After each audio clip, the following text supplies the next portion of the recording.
Good afternoon.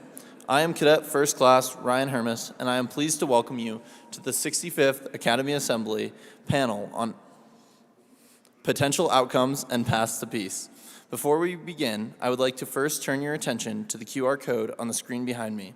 If at any time you have a question you would like to be answered by our panelists, please scan and submit your questions via the Microsoft form during the Q&A portion of the presentation. Please join me in welcoming our moderator for this event, C2C, Sophia Stewart. Is this working? Can y'all hear me? Okay, thank you so much, Cadet Hermes. The rise of great power competition between the US and China raises the question of whether cooperation, competition, or conflict will result between these two countries. Can the United States and China diffuse their current tension? What agreements are currently in place between the two countries? And what institutions are in place that can help keep the peace between these two countries? I would now like to introduce our distinguished panelists. First, please join me in welcoming Dr. Seng Tan. Dr. Tan is the president and CEO of International Students Incorporated, a faith-based nonprofit organization serving international students and visiting scholars in universities across the United States and beyond. He is concurrently a research advisor for the S. Rajaratnam School of International Studies and a senior associate at the Center for Liberal Arts and Social Sciences, both located at Singapore's Nanyang Technological University, where Tan was a tenured full professor of international relations until mid-2021. Tan is the author of 6 books, the latest being Awaiting the Impossible, a dialogue with Derrida, Deconstruction, and the Endless Wait for the Messiah. The responsibility to provide in Southeast Asia, and, as a co-author, the legal authority of ASEAN as a security institution, and over 100 journal papers and book chapters, as well as the editor and contributing author of 16 books and journal special issues. Tan holds a PhD in political science from Arizona State University and a Doctor of Ministry degree from Biola University. Welcome, sir. Pardon? Thank you for having me. I would now like to introduce Brigadier General retired David Stilwell. First and foremost, he is a retired, or veteran, badass Blackbird from Cadet Squadron 28. Badass, that's my squadron if you're not from USAFA. I thought it was cool. But Brigadier General Stilwell is an accomplished scholar in Asian history, proficient in both Chinese and Korean language, and a former fighter pilot with 3,000 hours, including time spent at Nellis Air Force Base as an aggressor pilot for weapons school and extensive global deployments. General Stilwell graduated from USAFA in 1987 with a bachelor's degree in Asian history and has earned master's degrees in both Asian studies and Chinese language and strategic studies. He has served our nation as the PACAF wing commander in Japan, the defense attaché to the People's Republic of China, and the assistant secretary of state for East Asian and Pacific affairs. As an East-West scholar, General Stilwell has published multiple works on international relations with a focus on the Asia-Pacific, including the article, A Thought Piece for Taiwan, Matters for America, and the book, A More Active Neutrality, The Need for a Long-Range U.S. Security Strategy in the South China Sea. General Stilwell is also a recipient of the Department of Defense Superior Service Award in 2015. So thank you for being here, sir. And finally, I would like to introduce Dr. Lloyd Thrall. Dr. Thrall's background combines senior defense policy leadership, national security research, and elite military service, receiving honors and recommendations in all fields. His research focuses on military innovation, great power competition, and East Asia. Among other roles, he has served as a senior executive appointee in the Department of Defense, the Deputy Assistant Secretary of Defense for Force Readiness, a China analyst at the RAND Corporation, a civilian advisor in Iraq, and a China analyst at the Office of Naval Intelligence. In academia, Lloyd has served as a scholar in residence in the cybersecurity program at the University of Colorado Boulder and as a Rocky Simon Chair for Strategic Studies at the U.S. Air Force Academy. Lloyd enlisted in the Army directly after high school, serving in special operations as a light infantryman with the 1st Ranger Battalion.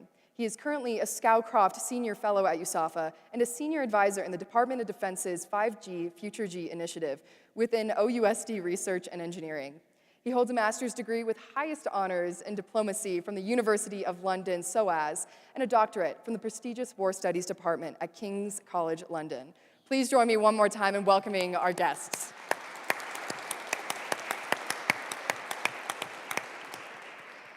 I would now like to begin with our first question. So, do you foresee a future in which there is a potential for tensions to de-escalate with China? If so, how would you describe this changed environment and the potential benefits or negative outcomes associated with it? If one of you wants to take. Well, good morning to everyone. It's a pleasure to be here, and thanks for having me. A great question. I think looking at China today, we see a China that is not doing particularly well economically. And when that invariably happens, what China does is it tends to look inward. And when it looks inward, by and large, it desires an international environment that's reasonably stable. They don't want anyone rocking the boat. So that being said, what others could do, what the United States could do conceivably, if it wants to pursue this course, would be to be a spoiler for China. And so that's something that could invariably happen, right? But if the US or other powers choose not to do that, but to look for opportunities to cooperate with China, because China, I think, given its current situation, is presumably looking for opportunities to do exactly that, then conceivably opportunities to de-escalate tension, could be had. So it's obviously broad brushed. A lot of details suggest that that may not be the case, but conceivably that could happen. So let me just throw that out for consideration. I'm going to reframe the question. China's too broad. The Chinese people, 1.4 billion people, want to cooperate. They want to be part of the larger system. They come here, 360,000 Chinese students are here right now in the United States. There's, I think, 600 American students in China right now. The question should be, is there room to coexist with the Chinese Communist Party? That's where we should be looking at. And there's two things to consider here that we should talk about. One, how can the Communist Party claim to speak for all of China when it doesn't think enough of its own people to allow them a voice in who leads their country or a voice in how that country is led?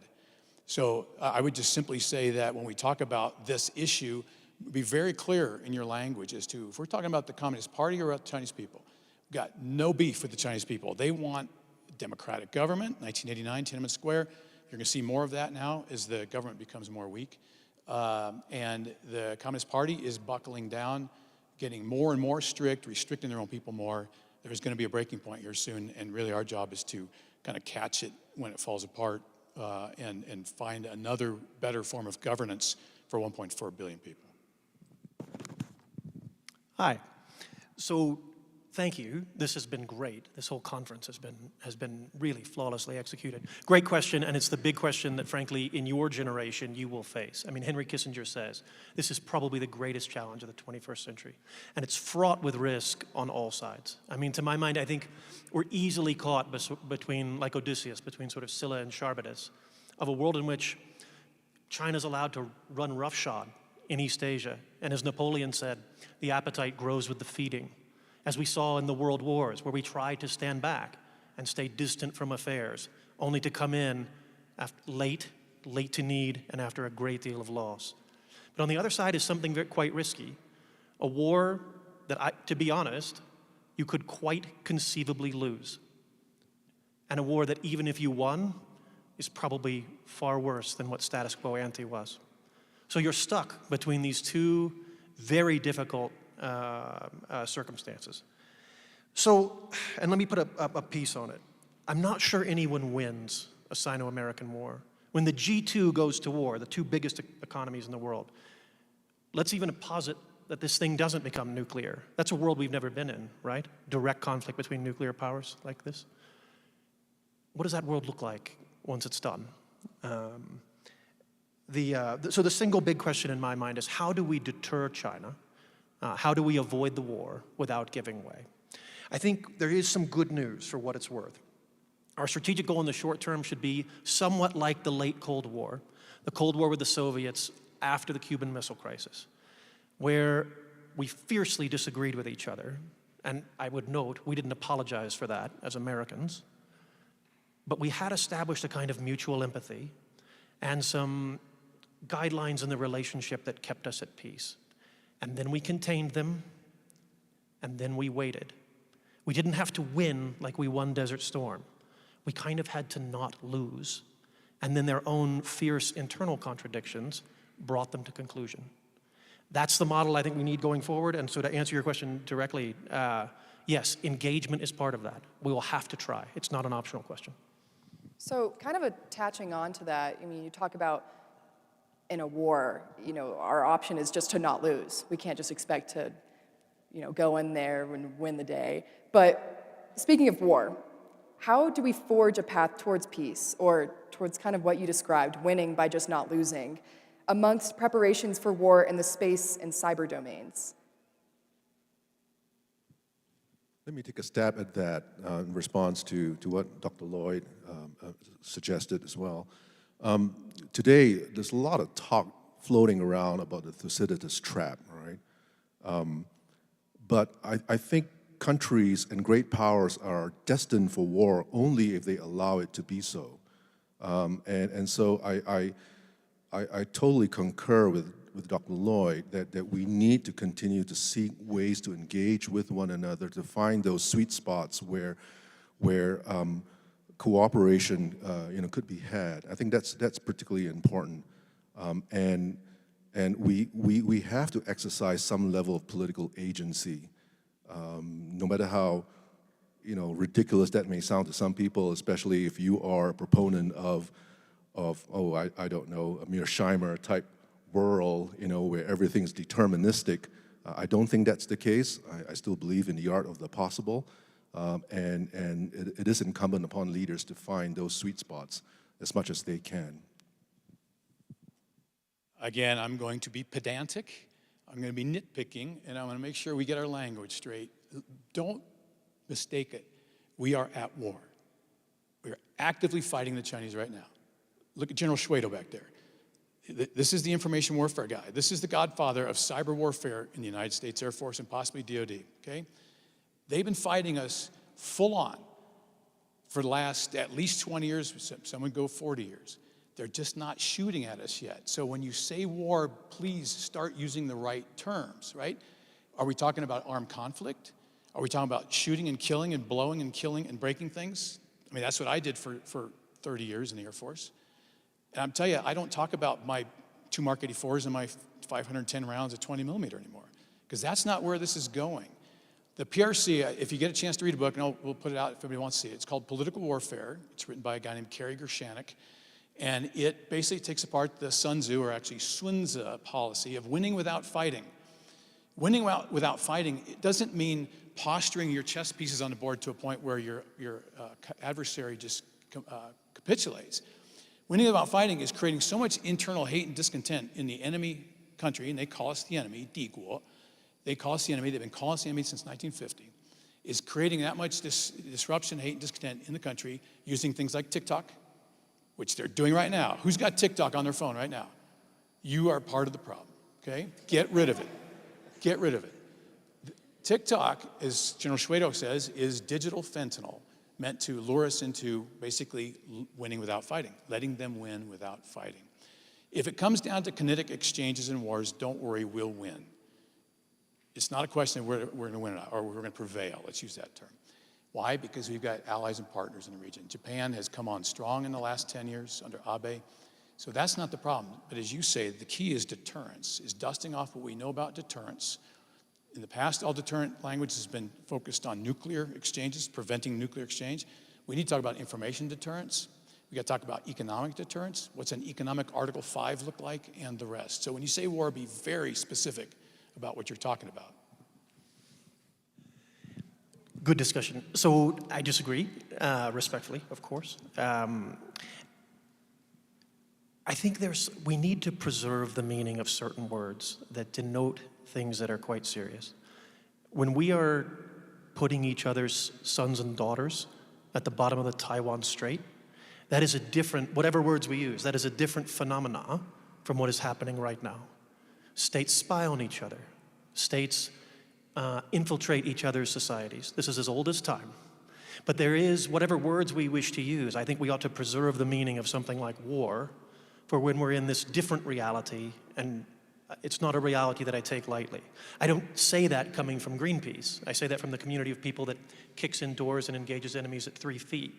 But at the same time, it's not something that you really want to casually banter about.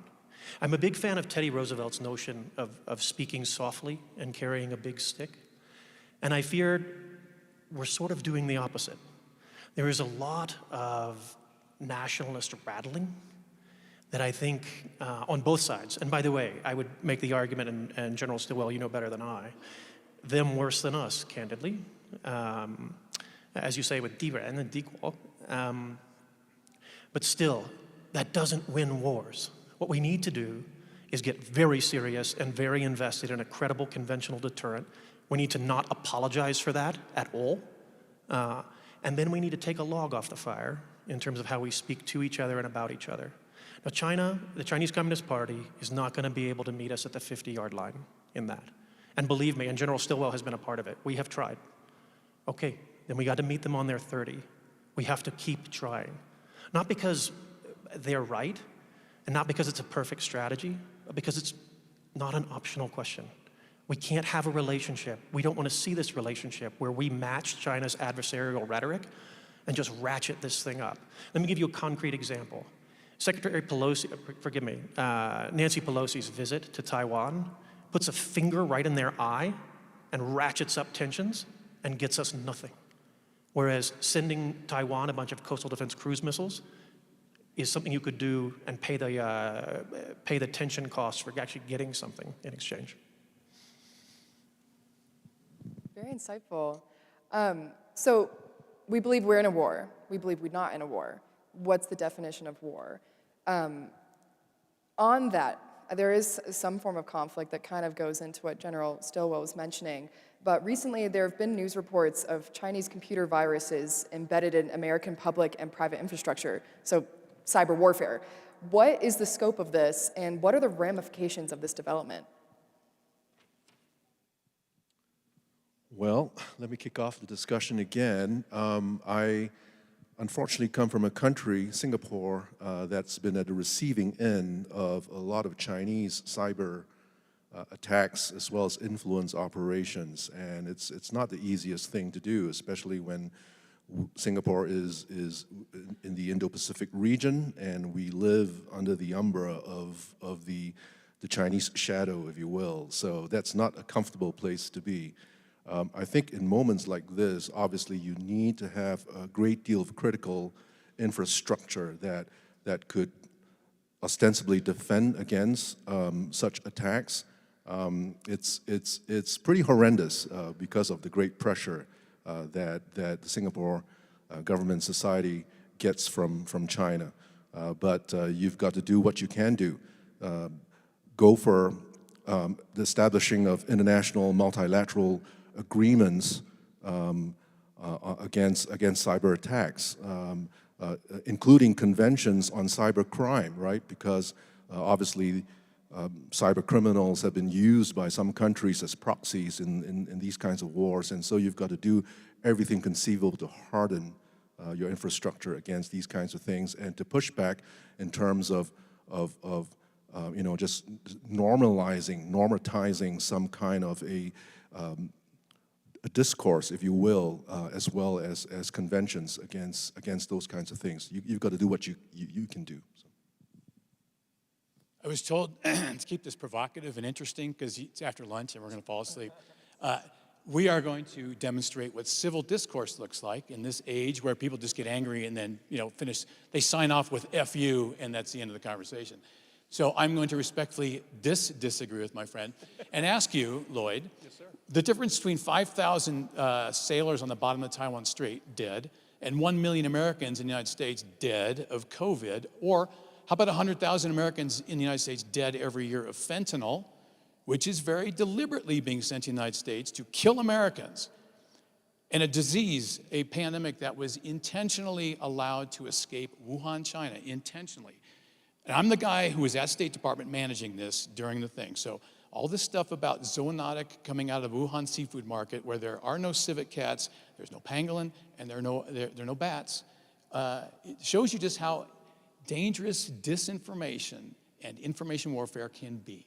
Had we not had that conversation, we would have actually pressured the PRC to own up to this pandemic problem and fixed it, because it's going to happen again. And does anybody know this? Anybody who's been affected by the pandemic? Both of my parents had strokes from the vaccines, from the pandemic. And anybody who believes it was not intentional, just go look at the airline records on the 23rd of January, 2020. All travel into Wuhan City and Hubei province surrounding that area, all travel on foot, bicycle, boat, train, car, all shut down except for one mode of conveyance, and that was international outbound flights. Now, you can interpret that however you will, but unless you're delusional, you'll come to one conclusion: that was intentionally allowed to depart the PRC. So 5,000 dead on the bottom of the Taiwan Strait, or 7 million dead in the world from the pandemic that they allowed to escape, or the fentanyl crisis in the US. How do you define war? Fair points. So let me take a sort of utilitarian or a practical perspective. Yes, I don't know the veracity of some of these pieces. I still draw a distinct line from a world in which we are actively killing each other and serious people are having conversations. If you ever get the chance, check out the movie The Fog of War about Secretary McNamara, and partially, it's a beautiful film. It's an amazing film. He openly weeps, and he dies a few months, Secretary McNamara, after the movie. And he describes the Cuban Missile Crisis and the fact that sitting here with the president at the National Security Council, you had very smart, very rational people saying that now is the time. We are going to have a nuclear exchange. We ought to go first. There is a line, a sort of phenomenological line between that conversation and that reality in that world, and it is a riskier one, and the kinds of things, sir, that you're describing. We ought to preserve that line. Our job is not only to be right, we are already right. Our job is to get through this thing. And so my lens for judging our actions and our foreign policy is not the rightness of our cause. I'm already sold. It's what steps do we take to navigate the relationship. And on a hopeful note, I will say again, it was hard, but we did it. We are one for one. China is not the Soviet Union. There's a lot of differences. But the basic strategy remains: deterrence through strength, very smart diplomacy and engagement. Let their contradictions work them out. Great discourse, thank you. So keeping on this kind of trend of war and comparisons, while it makes some distinctions between the two, the 2022 National Security Strategy draws heavy parallels between China and Russia as the chief risks to a global, open, rules-based order. Given the Russian invasion of Ukraine, is such a parallel fair? Further, does such rhetoric discourage better relations with China? Okay. Very, very 180. No, that's a great question. I think there needs to be a balance between principle and prudence. And value-based foreign policy statements are well and fine, and they need to be said. But that doesn't at all negate the prospect for cooperation, right, between strategic competitors, be it with the US and China, and then probably a little more complicated today, the US and Russia. But I think those kinds of statements should not at all nullify the prospect for cooperation. And the United States needs to seek those opportunities. So I'm going back to comments that I made earlier on, right? But so taking into consideration what both General Stilwell and Dr. Thrall have already discussed, right? The difficulties of engagement with China, and now even more so with Russia. I take that. It's not easy, but I think Dr. Thrall's points are well taken. We need to continue. We cannot give up. So, gentlemen. and I am the turd in the punch bowl, the skunk at the garden party, but I also am the voice of experience having tried. So I went to Beijing the first time in 2000, in a formal sense, the first time in 2011 as defense attaché. And I had pinned on my coat the task to make China like us, to make the PLA cooperate, to explore all the benefits that could happen if they would just see things our way. And we called this period, and we know what that was called? The ardent suitor period. Ardent suitor is that pimply-faced 110-pound high school kid, that was me, just in love with the cheerleader who won't give him the time of day. And I am begging the Chinese to talk to me. You know how I communicate with my counterpart in Beijing in the People's Liberation Army? Via fax. That's the only way they would allow me to communicate with them. And so the problem I'm describing is a relationship that is horribly out of balance by design, where they want to see just how bad we want the relationship. We talk about dialogue and engagement, and there is obviously utility in that when the other side, cooperation, requires both, when the other side values it. The other side, PRC, does not value it. When you have 4 cabinet officials of this government go in rapid sequence to Beijing to see if we can't get a deal in commerce and State Department and all those things, the words that we say when we're sitting down face to face mean absolutely zero. They know exactly what we're going to say. I know what they're going to say. The message, and we need to talk about this, information warfare, the message is that we are traveling to them and asking them, we are the ardent suitors. We are in need. It tells them we're afraid and we're weak. Is that the message you want to send in a deterrent era, when we want to deter adventurism and activity? Do you want to send the message of weakness? And I would say no. So here's how we handled it in the Trump administration. I asked the secretary to please do not travel to China and don't accept any invitations to go to China. We're doing just fine. You're the ones who need to deal with this. You got to work this out. So if they want to talk to us, I promise you they will come to us. And as said, Yang Jiechi came to the United States twice to talk to Secretary Pompeo about getting our knee off of their chest. The first time was in August 2019. They met us in New York City to talk about Hong Kong because of the riots and the protests against the Communist Party, the national security law, and extradition, if you remember that. And Yang Jiechi came and he had nothing. He had nothing to offer, but he wanted to see if he could work a deal with us. They're very good at negotiating. And we said, fine, we're not going to give you anything, and they went home. They came again in June of 2020. Anybody think of the timing of 2020? Any idea why they came to visit us in 2020? To stop trying to pin responsibility for the pandemic on them. Yang Jiechi says, hey, can you guys just tone it down on the pandemic? And they traveled to Honolulu, Hawaii. During the pandemic, I got home, got to do some surfing while I was there. It was awesome. And we demonstrated that we don't have to beg them to have these conversations. If we want to have these conversations and they won't accept reasonable, diplomatic, mutually respectful terms, we do it in public. We just make public statements. It's just as effective. I'm going to break our little trend here, and I'm going to agree with General Stilwell pretty strongly. So I was an appointee in the Obama administration and General Stilwell in the Trump. But I've got to say, I think you characterized it exactly right. I have a question for you at the end of this, but one piece that I would maybe phrase a little bit differently, and tell me what you think. The Chinese Communist Party does value it, but they value it in the wrong way. They value it as a bargaining chip because they can see that we care about it.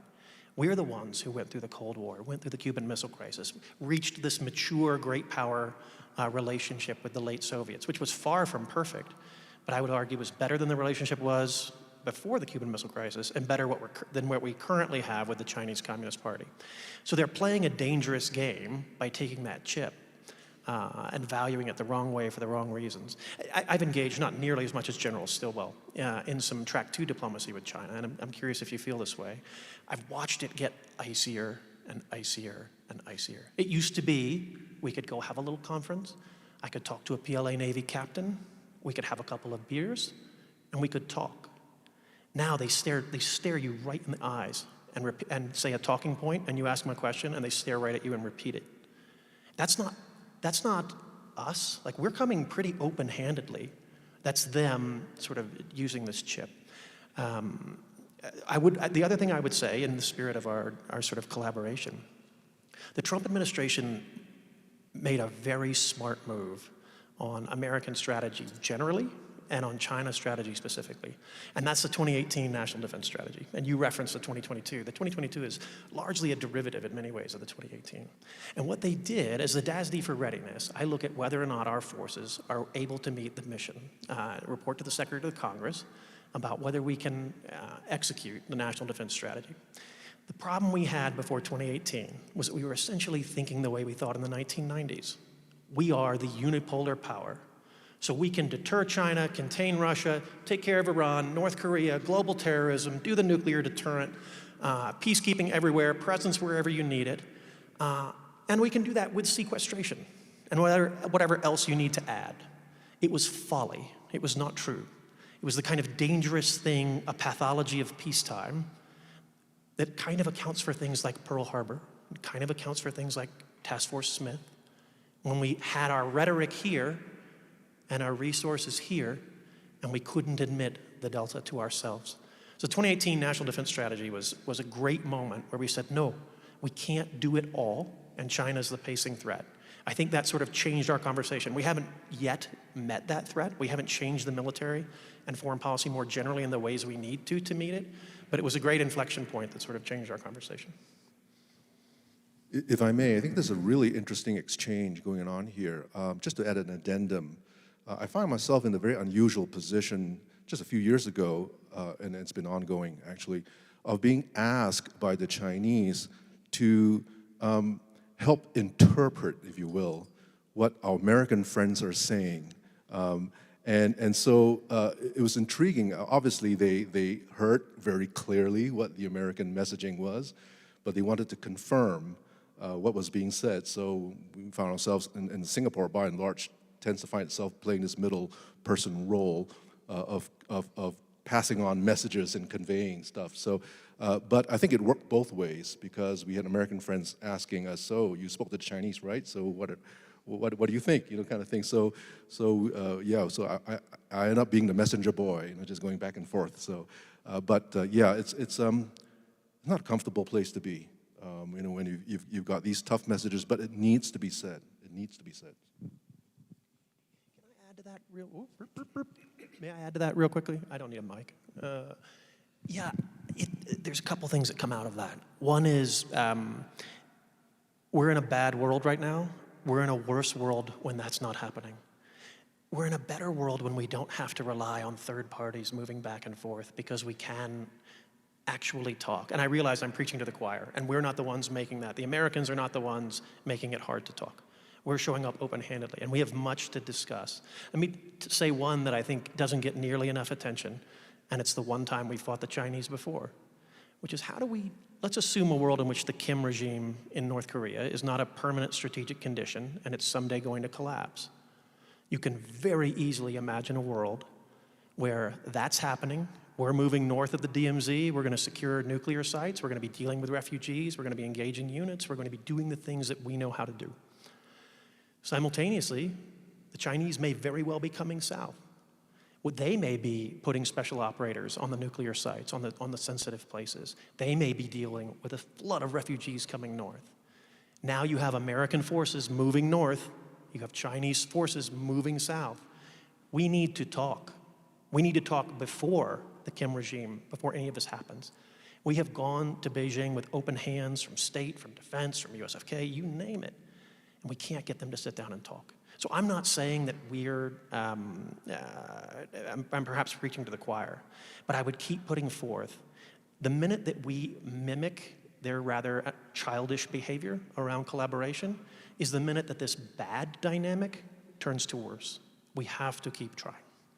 And let me just tack one more thing on that, is there's good engagement and there's bad engagement. Bad engagement is, like Bonnie Raitt says, I can't make you love me if you don't. And so chasing them to have these conversations that result in basically nothing, they show up, well, not want to talk, is one thing. The other is, though, when they do come, wanting to talk about a Korean scenario or these others, all of a sudden, they have skin in the game. And I'll give you an example of the one time I saw this work, is when Obama invited Xi Jinping to Palm Springs, Sunnylands, for that conference in 2013. Out of that came a few agreements. And there's not an agreement that PRC will sign that it won't tear up as soon as it's inconvenient, but this one they liked. It was called the Rules of Behavior of Air and Maritime Activity. And what they were trying to do was to push us away from the PRC's shores, out of the South China Sea, out of their first and second island chains. Xi Jinping proposed we divide the Pacific amicably at Hawaii, and you get everything to the east, and we'll take everything to the west. And there were people in the U.S. government who were going to take that bargain. And I'm going, what? Anyway, when we had these rules of behavior conversations, they actually showed up needing something, and they wanted to come away with this agreement because this was their boss had sent them to do this. Man, we mopped the floor with them on that. What we wanted, our desired outcome on the rules of behavior conversation was to make them sign up to the existing international rules and norms that start with the United Nations Convention on the Law of the Seas, INCSEA, and these other naval-to-naval activities, right? And again, they were unprepared to actually negotiate. They had no idea what their bottom line was. And for the first time in my experience, we actually came away with an agreement that was both, it was mutually beneficial. It benefited them and us, but that's because we showed up prepared and they weren't. And so we can have these good conversations, but remember, they've got to want it too, and you have to, and when they start playing games and screwing around, you just go, you know what, 不方便, it's not convenient, 再见, and walk away. So you all just kind of related this back to your own personal careers. So I just want to touch on that one more time. But, you know, regarding our panel topic and this discussion, what have you learned regarding partnerships and alliances during each of your careers? Or how has your career informed your outlook towards the future fight? Just kind of an overview, since all of you just basically did that. Well, obviously, I'm not a military professional, so coming from it from an academic standpoint, my sense is that alliances and partnerships and even international organizations are only as good as their members. And if you want something to work, you need people who have signed on and are prepared to commit themselves, devote themselves to the process. So I think this is something that needs to be said, and the best of ideas and visions would collapse if you just don't have the people who are committed to it. In that regard, since we're on the subject of alliances, my sense is that you've got a NATO that's expanding today, right? You've got Finland, you've got Sweden, and then maybe Ukraine waiting on the wings, who knows, right? But my sense is that there's both good and there's also a heck of a lot of challenges as well, because with expansion comes maybe changing expectations as well, of new members who need to learn the rules of the game, right? Need to learn the norms of the game, and so whether a Sweden or a Finland is prepared to join, and engage with the rest of NATO, that's an open question. We've got Turkey that hasn't really been playing ball a heck of a lot. So that's one consideration. Another consideration is if you've got different levels of development between members, that's calling for trouble as well, because those that are less developed may not be ready to engage. Not that they don't want to, they just lack the capacity to actually engage. We found that to be the case for an organization that I'm fairly familiar with, the Association of Southeast Asian Nations, ASEAN. And we saw the difficulties that ASEAN had to go through because of the two tiers of development when you've got new members coming in. And so would not want to wish that for NATO. Here's something we have that they don't have. We have friends, allies, like-minded partners, and as General Shwedo says, they've got clients. Pakistan, when Pakistan and North Korea are your two best friends, think about that. So who's our best ally in the world? By far, hands down, it's Japan. Japan carries an enormous burden for supporting 50,000 American troops in their country. The relationship is fantastic. It's mutually beneficial. Both sides recognize the need. Our relationship with the Republic of Korea, with the new administration, the Yoon administration, is getting better and better as it goes after some rough years under the previous guys. Philippines is another bilateral ally. Australia is fantastic, and then Thailand will work on that. But these are all long-term relations that are based on mutual interests, mutual support.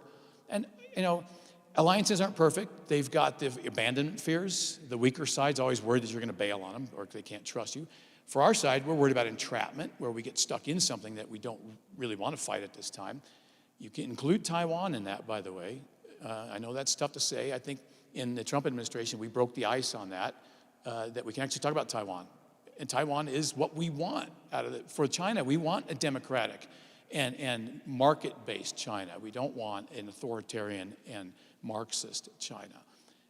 And so we have allies and partners. Alliances take work. They can take a lot of work, but they are absolutely worth it because it gives us strength in numbers. Count India and Vietnam in that too, and we can talk about that. Not as allies, but as like-mindeds.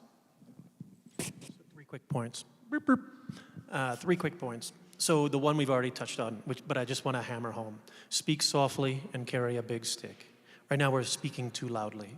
We need to sort of, now I'm not saying that we don't need to do a little bit of shaming where shaming is appropriate, but we need to be smart, not just right, but smart.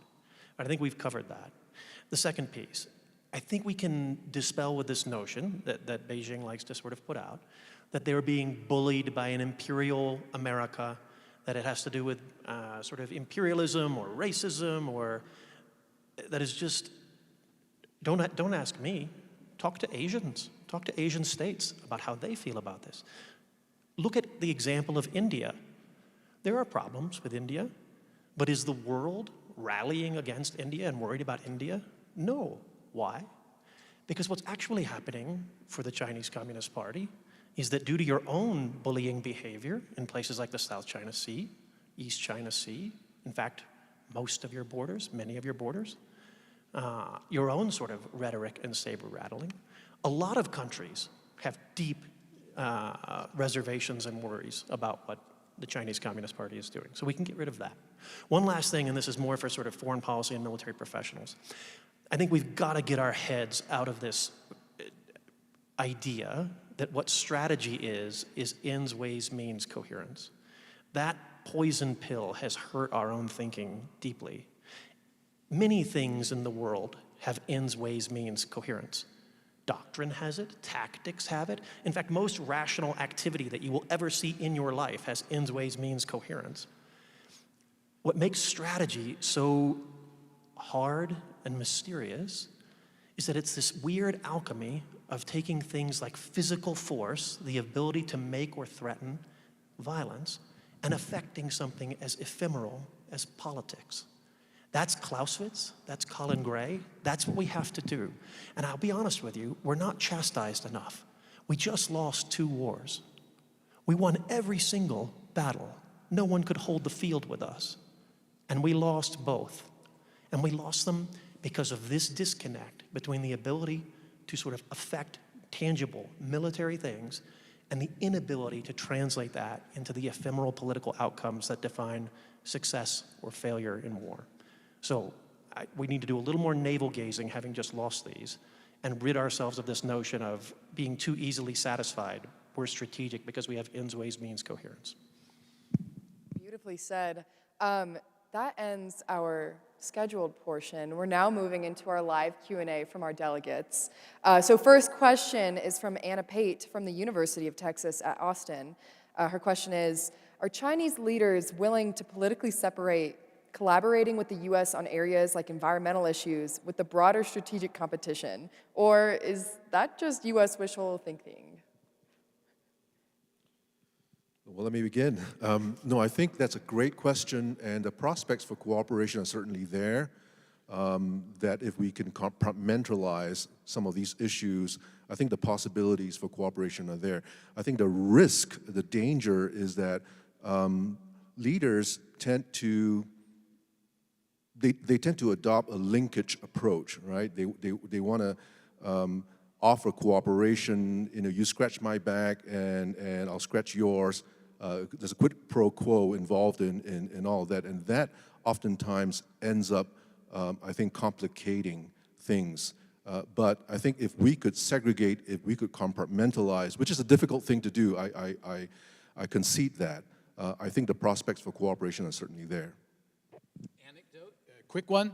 The the emissary for environment, John Kerry, flew in a private aircraft from the United States to Beijing back in 2021 or 22 for a meeting for this environmental cooperation, the climate question, and all that stuff. And do you remember what happened? He didn't even get to Beijing. They sent him to the city of Tianjin, where they had a VTC with him. I mean, it doesn't take a rocket science to figure out what that message was. It's a massive poke in the eye, basically saying we have no interest in cooperating on climate. Well, we're going to use every opportunity here to manage the relationship, put you in your place, show us as the superior form of governance and all the rest. I mean, just think about that message where he burned all that carbon, injecting it into the stratosphere where it can do the most damage to get something he could have done sitting in DC. So I'm going to make a little bit of a constructivist point and build off of something that Dr. Tan said. I get a little uncomfortable when we start talking about things in the future as inevitable. The future is a funny place. Things happen.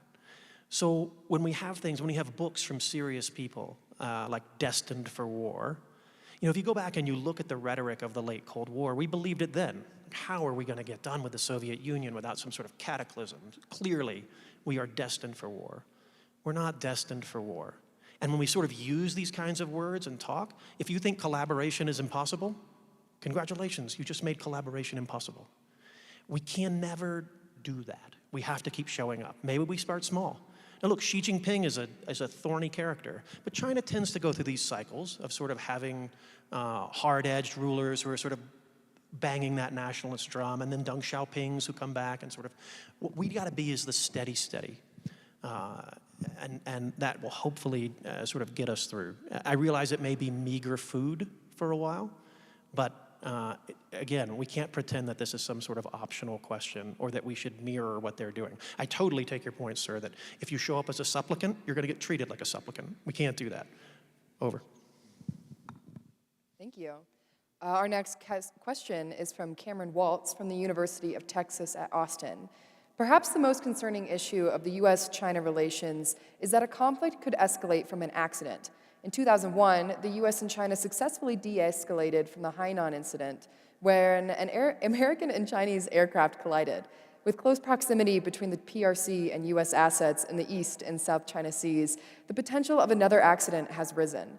Do the US and China have the capacity to de-escalate another Hainan incident if it happened again today? I also think this attaches to, you mentioned the Thucydides trap. I think that ties in directly to that commentary you gave. Okay, well, I guess I have to begin. No, that's good. This is good. No, thank you. You know, ASEAN, the region that I'm familiar with, the Association of Southeast Asian Nations, and China have forever been trying to establish a code of conduct in the South China Sea, and we ain't getting anywhere. We're not going to even be close at all, in part because China continues to dilute proposals and because it's just not in Beijing's interest to have a robust code of conduct, obviously. So what I think we have been trying to, you know, go around, you know, circumvent that hurdle, and which I've been in my past life in trying to persuade the ASEAN governments to do, and ASEAN Association as well to do, is to focus on precisely what you just said, Sophia, on this question of rules of engagement, because if accidents at sea or in air could have the risk of provoking conflict, then that's not where we want to be. And my sense is that the Chinese, even though they're as pushy as they are open to such discussions, obviously, because the South China Sea is a very, very crowded space today, a very crowded maritime space, and in that regard, no one wants to see a conflict emerging out of an accident and what have you. So I think the prospects for collaboration are probably not so much, at least from ASEAN's perspective, in the area of a code of conduct, but really in some of those other areas where we can discuss the prospects of rules and norms and principles involving collisions at sea and what have you. So those are things that we could. It's it's not the sexiest kinds of things, right? You know, it's the functional little things that you want to focus on that could get us some traction. Small steps, but I think they open the door to bigger things if you can get those things nailed down. I spent way too much time on this question. I could talk for hours, but I won't. Okay, a couple things. One, if we have a South China Sea Code of Conduct, are we going to have an Indian Ocean Code of Conduct? Or are we going to have a Bay of Biscayne Code of Conduct? There has a code. We have one. It's called UNCLOS. The fact that the PRC crashes into and shoulders and runs into our airplanes and our ships, that's the problem. It's unprofessional behavior from the PLA Navy and Air Force and the rest. Two, that question I object to. There was an actor and there was an acted upon in that question. A Chinese J-8 Finback piloted by Wang Wei, I mean, you can't write this stuff, piloted by Wang Wei, was goofing off next to an American P-3. This is a fact and it's out there, and yet you guys don't know that. Why? Because that story and that information is being managed by the PRC to say a collision occurred between the two, or in fact, people have said that the P-3 crashed into the J-8. It's look, I flew fighters my whole life. I did lots of intercepts on aircraft. There is no way in hell I would let the intercepted aircraft crash into me. Because I'm a fighter, I'm maneuverable, I can get out of his way. Wang Wei lost control of his airplane, crashed into the P-3, killed himself, and almost killed 24 American sailors and 1 airman on that airplane. The words matter. The way you phrase that question is, when the Chinese pilot crashed into an American aircraft operating legally in international airspace, well away from the PRC in any way, that's the problem. It's unprofessional behavior by the PRC and the PLA. And we've got to get the language straight, because the image it forms in your minds is that we somehow share the blame for that. We are completely authorized by all international law to do exactly what we're doing. It's the PRC that's screwing it up. I really like that question. You're entirely right.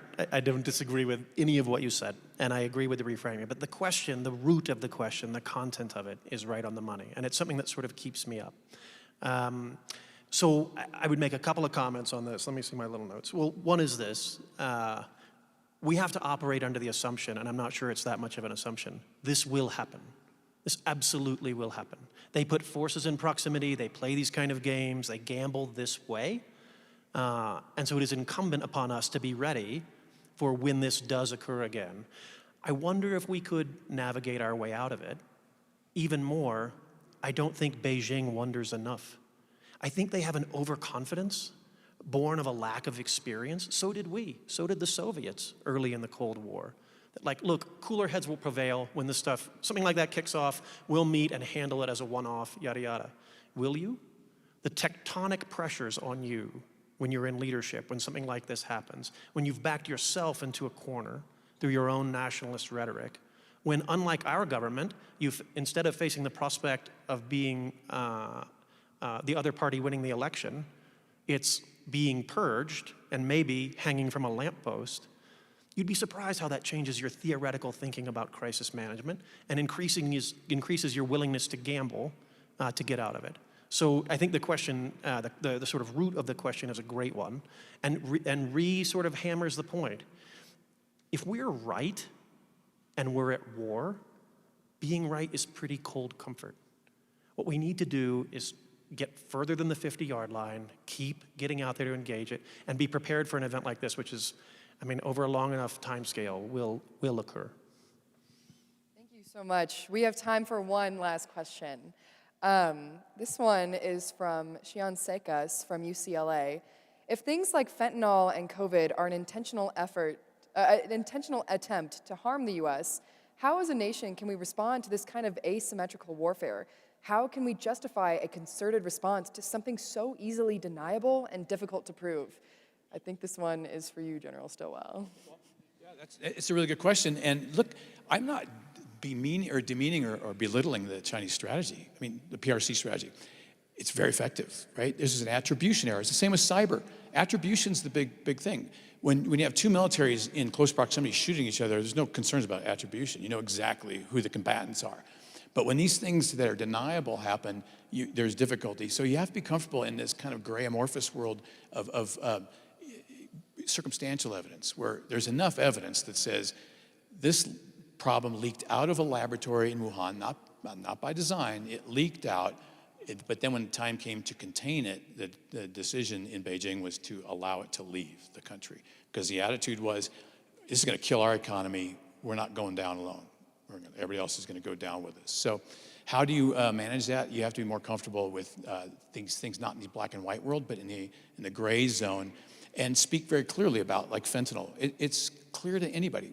In 2018, President Trump is in Beijing, and he says, you really got to, the cameras are rolling, he says, you really got to help us with this fentanyl problem. And Xi Jinping very arrogantly says, we have no drug problem in our country. Well, he just condemned himself, because if it's not, we know it's coming from your country. He doesn't deny that. You're able to control it in your own country, so why in the world are you allowing it to leak out to the U.S. directly or to nearby countries?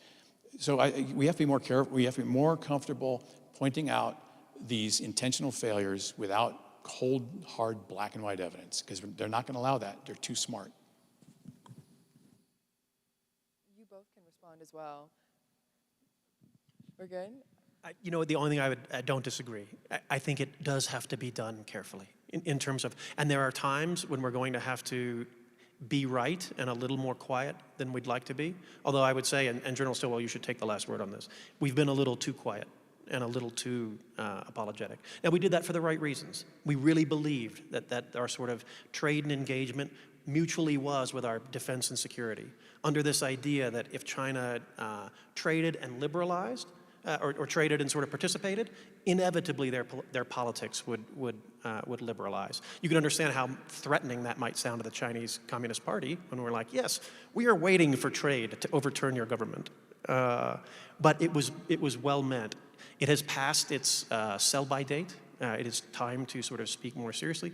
But at the same time, the root idea of strong deterrence, intelligent engagement is the sort of formula for success. Well, that's all the time we have today. But I would like... Can I just offer one thing? Of course. Hey, my last, Never mind. 4 years in government were spent in diplomacy as a state. And you can tell I'm not very diplomatic. But that doesn't mean I wasn't effective, right? Diplomacy isn't being nice to people and rubbing their back, pinky out, drinking champagne at receptions. Diplomacy can be as hard-hitting as military engagement. Here's what I want you to think about. Military force coerces. It forces people to do things they don't want to do, and that is not a lasting solution. Diplomacy is a much longer-term activity, and you seek to convince the other side to see things your way. Do you see the difference? Unfortunately, American leaders look at any solution, and they got a military hammer, and they're going to solve it no matter what it is, right? Because we're really good at it. The PRC military is not good at all. They have no experience. But remember, you military, what you do is a temporary fix to a long-term problem, and you've got to get it to the diplomats to solve over the long term, right? And you convince them to see things your way, and that makes them cooperative, friendship, and all that stuff, right? So military solution or no solution, it's a temporary fix. Any final thoughts, gentlemen? Now we are out of time for today.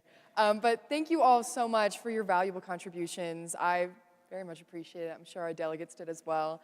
On behalf of the Dean of the Faculty and the entire Cadet Wing, we'd like to extend our appreciation to you all for visiting and sharing your thoughts with us. Please accept this gift as a token of our gratitude.